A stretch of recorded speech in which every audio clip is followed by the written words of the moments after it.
En la clase de hoy tendremos el análisis de un escenario que involucra movimiento uniforme y movimiento acelerado. Recuerden que si al final de la clase les resulta útil, comenten, den like y suscríbanse porque habrán desarrollos nuevos en ingeniería todos los días. Vamos con el ejercicio.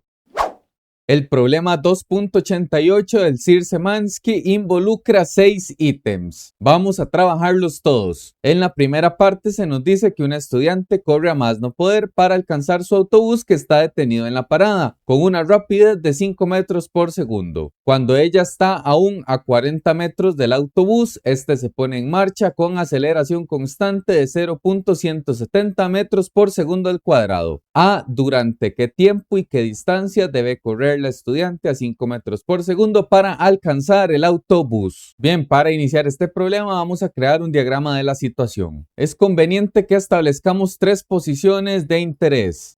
Primero, desde donde la estudiante inicia su recorrido, tendremos la coordenada X global del análisis 0.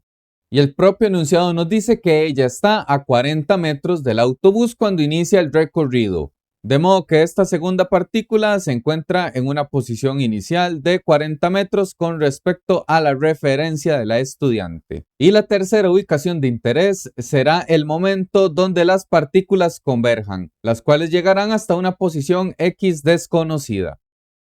Y en la cinemática del movimiento, el bus va primero a avanzar, con lo cual a su vez lo hacía la estudiante hasta que lo alcanza. Y entonces vamos a definir que la estudiante transita con una velocidad constante v sub e de 5 metros por segundo. El autobús parte del reposo y acelera a la razón dada de 0.170. De esta forma tenemos dos movimientos de interés. Por una parte, la trayectoria del autobús en esta cota de longitud, el cual experimentó un movimiento rectilíneo uniformemente acelerado, el cual se llevó a cabo en un tiempo t. Mientras tanto, la estudiante recorrió una mayor longitud, pero con un movimiento rectilíneo uniforme y en ese mismo tiempo t. Así entonces, para establecer ese tiempo, primero analicemos los datos de la estudiante.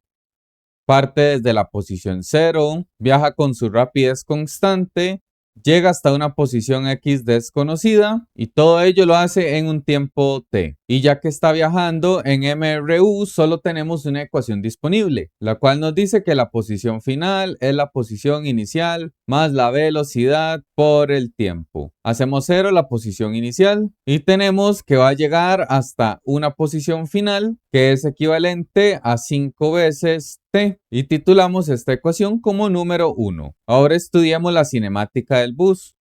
Aquí tenemos su aceleración, su rapidez de inicio, así como su posición, y llega hasta la misma posición X final en un tiempo t indeterminado. Y ya que contamos con este conjunto de variables, es conveniente que empleemos la relación más típica de MRUA. La posición final sería la posición inicial más la velocidad inicial por el tiempo más un medio de la aceleración tiempo al cuadrado. Hacemos 0 la velocidad de inicio y sustituimos los valores. 40 de posición inicial, un medio por 0.170 tiempo a la 2. Desarrollando el producto de la aceleración, tenemos que sería 0.085 t cuadrado. Y la titulamos como número 2. Y ya que X y T representan las mismas variables en ambos movimientos, es completamente válido que igualemos la ecuación 1 y la ecuación 2. De modo que obtendríamos 5t por un lado y la función cuadrática a la derecha. Dejamos todo el sistema igualado a 0 y reagrupamos la cuadrática enviando negativo el 5t. Y de acá no hay problema en emplear la calculadora polinómica de grado 2 y sustituimos primero el valor que acompaña el tiempo al cuadrado, menos 5 en la B y 40 en la C. Acá vamos a obtener dos soluciones. Las vamos a anotar porque ambas van a ser importantes en el análisis. La primera es de 49.27, la segunda de 9.55. Ambas soluciones son válidas y representan momentos donde las trayectorias de las partículas pueden coincidir. Sin embargo, nos vamos a quedar con el primer tiempo positivo que nos haya dado la solución, debido a que es el primer momento donde la posición del estudiante coincide con la del bus.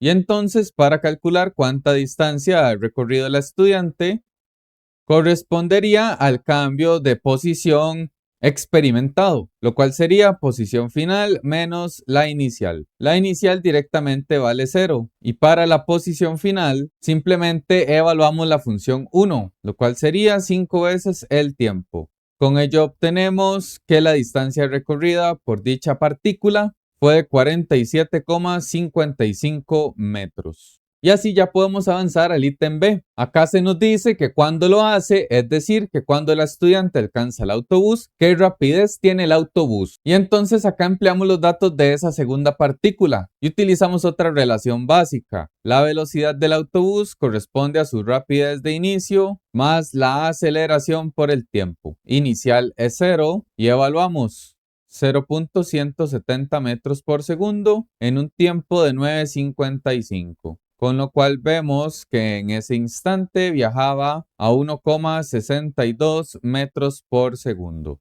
Con esta información avancemos a C. Aquí se nos dice que dibuje una gráfica de posición contra tiempo para el estudiante y para el autobús, donde x igual 0 sea la posición inicial del estudiante. Bien, recordemos que esta nomenclatura x contra t nos representa primero a la variable que va en el eje y y luego la variable que va en el eje x. Por lo tanto, para el estudiante requerimos analizar una función que sea de la posición con respecto al tiempo. Y dicha ecuación ya la hemos extraído en la primera parte. Vimos que su posición variaba de la forma 5t, en la cual tenemos una función lineal, donde la pendiente es positiva, es decir, este valor de 5, lo cual implica que su monotonía es creciente. Y un punto que podemos establecer directamente es la intersección con el eje y, la cual en las funciones lineales era el punto 0,b. Y para este caso, como el 5t no está acompañado de otra constante b, tal intersección es de 0,0. Ahora bien, para el bus sucede lo mismo.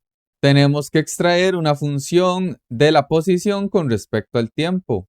Y es la relación que definimos en el ítem A, 40 más 0.085 tiempo al cuadrado. Y de acá vemos dos características. Primero, el valor que acompaña al t cuadrado, es decir, el término A es mayor que 0, así que el trazo es cóncavo hacia arriba. Y por otra parte, gracias al valor constante acá de C, que es 40, tenemos la intersección del eje Y, debido a que ese es el par ordenado 0,C, es decir, 0,40. Ahora bien, otra información útil para graficar es establecer un par de puntos. En cualquiera de estas dos funciones, mi recomendación es que evaluemos los tiempos en los cuales las partículas coincidían. Primero habíamos obtenido 9.55 y ya cuando lo hablamos en la posición del estudiante nos dio 47.55. Ese será el primer par ordenado. Ahora, si ustedes evalúan el segundo tiempo que nos dio 49.27, les va a dar como resultado 246,35 metros. Así que vamos a emplear esta información para graficar. Iniciamos con el trazado de los ejes. Tiempo en el eje horizontal dado en segundos. Posición en el eje vertical dado en metros. Voy a colocar el primer par ordenado, el cual tiene coordenadas de 9.55 y 47.55. Luego el segundo punto, tiempo de 49.27, posición de 2.46. Y podemos trazar la función del movimiento del estudiante, la cual es una línea recta que pasa por los dos puntos y representa la función x sub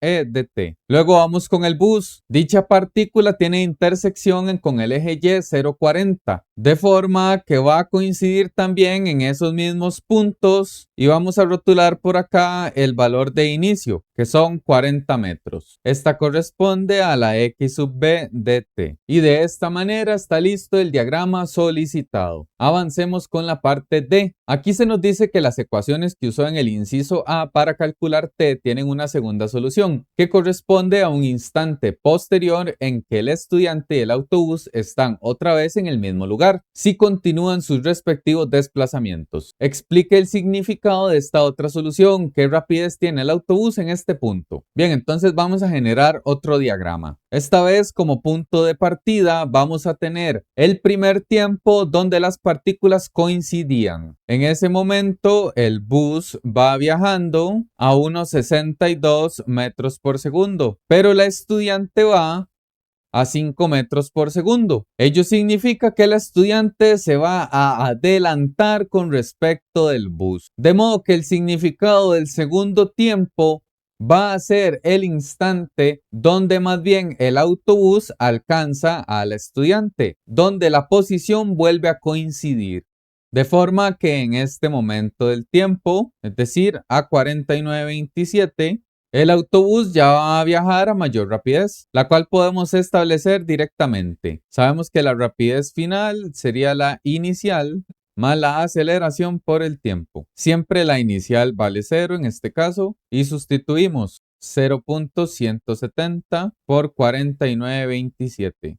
Ello nos da como resultado 8,38 metros por segundo. Ya con este análisis vayamos a los escenarios hipotéticos del ejercicio. En este primer escenario del ítem E se nos dice que si la rapidez del estudiante fuera de 3.5 metros por segundo, alcanzaría el autobús. Para resolver esa pregunta vamos a partir de la ecuación cuadrática que solucionamos en el inicio. Como podemos observar, el tiempo que acompaña a la t era la velocidad del estudiante, así que lo vamos a omitir. Y entonces vamos a colocar el nuevo valor 3.5. Y entonces es muy sencillo, podremos definir que alcanza el autobús si para esta ecuación existe una solución de tiempo que esté en los números reales en la cual las partículas hayan coincidido. Si esta ecuación no tiene solución en los números reales, entonces las partículas nunca habrían coincidido. Y para determinarlo podemos establecer el discriminante, el cual correspondía a b a la 2 menos 4 por a por c, donde b corresponde al menos 3.5 que acompaña a la t, menos 4 por A, que es 0.085, por C, que es 40. Con ello vamos a obtener que el discriminante de esta ecuación es de menos 1,35, lo cual, al ser un discriminante menor que 0, ello va a implicar que la ecuación no tiene solución en el conjunto de los números reales. Por lo tanto, podemos establecer que a esa rapidez de la estudiante de 3,5 metros por segundo, sus posiciones no habrían coincidido y por lo tanto concluimos que no alcanza el autobús. Y avancemos con el último escenario F. Aquí se nos dice que qué rapidez mínima requiere el estudiante para apenas alcanzar al autobús, durante qué tiempo y qué distancia deberá correr en tal caso. Bien, aquí podemos partir de los gráficos que hemos generado para analizar este ítem. En la situación original encontramos dos tiempos en los cuales las posiciones coincidían y entonces se pueden generar otros dos escenarios. Por ejemplo, en el caso E estábamos ante un movimiento donde la velocidad de la estudiante no era la suficiente para que las trayectorias coincidieran, de modo que las ecuaciones no tenían solución. Ahora, para establecer esta rapidez mínima de la estudiante, requerimos que por lo menos las curvas coincidan en un solo punto. Y entonces para resolver este problema vamos a omitir de la ecuación original el valor de velocidad de 5 y lo sustituimos por una v. Y entonces para que las gráficas puedan coincidir en un solo punto es necesario que en esta ecuación cuadrática el discriminante sea 0. Con ello se garantiza una sola solución. Es decir, esto implica que la cantidad b a la 2 menos 4 por a por c es igual a 0. Y sustituyendo b a la 2 sería menos v menos 4 por 0.085 y la c. Despejamos directamente v, enviando los términos positivos y extrayendo la raíz. Operando vamos a obtener que la rapidez mínima para que las trayectorias coincidan al menos una vez es de 3,6878 metros por segundo. Para cantidades mayores que este valor, las gráficas se intersectarían en dos puntos y si la estudiante corre exactamente con esta rapidez, en un momento del tiempo alcanzará el autobús. Como ya vimos en un valor menor, como era 3.5, no lo alcanzaba. Y así entonces podemos establecer cuánto tiempo debe correr la estudiante. Simplemente reescribimos la ecuación considerando esa nueva rapidez, en la cual al resolverla nos tiene que dar un solo valor de tiempo, el cual es de 21,7 segundos. Debido a los decimales extra que tiene esta solución, puede dar dos valores muy cercanos, pero se redondean a esta cantidad. Y para la distancia, ya habíamos obtenido que era el cambio de posición x menos x sub 0 para el estudiante, donde la posición inicial era 0. Y para la función de posición corresponde básicamente a v por t, es decir, a esa rapidez obtenida y el tiempo. Con lo cual se establece que para esa rapidez de 368,78 debe correr durante 80 metros para poder alcanzar al autobús. Y entonces de este problema se establecen conclusiones muy importantes. La generación de diagramas o esquemas auxiliares de la situación nos ayudarán a distribuir de mejor manera la información del problema, donde será necesario trabajar cada partícula por separado respetando el movimiento rectilíneo o el movimiento acelerado. Finalmente, en el estudio de escenarios hipotéticos es necesario dominar herramientas básicas de matemática. Y con este análisis y desarrollo el ejercicio está finalizado. Comenten, den like y suscríbanse y nos vemos en la siguiente clase de cinemática de partículas. Gracias por su atención.